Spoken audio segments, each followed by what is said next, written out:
Arestado ang 4 na lalaki matapos mambugbog sa Pasay. Nagkaalitan daw ang mga suspect at biktima sa loob ng isang sinihan dahil sa pagbangga ng tuhod ng mga suspect sa upuan ng biktima. Narito ang report ni Von Aquino.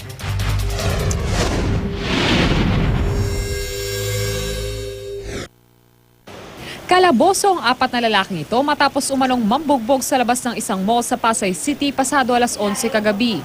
Kwento ng hipag ng biktima na si Marisa Barozo. Una nilang nakaalitan ng 4 na suspect sa loob ng sinehan.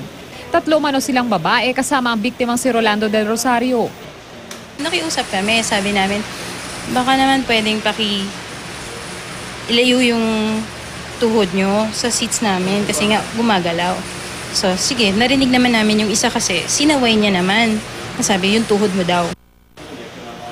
Pero nagpatuloy pa rin daw ang mga suspect hanggang sa matapos ang pelikulang kanilang pinapanood.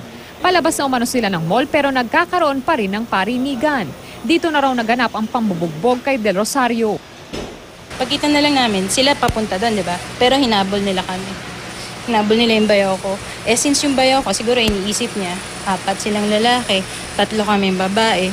Kung siya, mag-i-stay siya with us, baka pati kami masaktan. Natigil lang daw ang pambubugbog nang maawat ng 2 guard ng mall ang 4 na lalaki. Nung nakausap ko yung bayaw ko, malabo na daw yung ito, blurred daw yung paningin niya dito. Hindi ko alam kung left or right. Tapos yun, akala ko rin mukha lang pero nadibdiban din pala siya. Ayaw namang magbigay ng pahayag ng mga suspect. Desidido namang ituloy ng kampo ng biktima ang pagsasampa ng reklamo laban sa mga suspect. Para sa unang balita, Von Aquino reporting.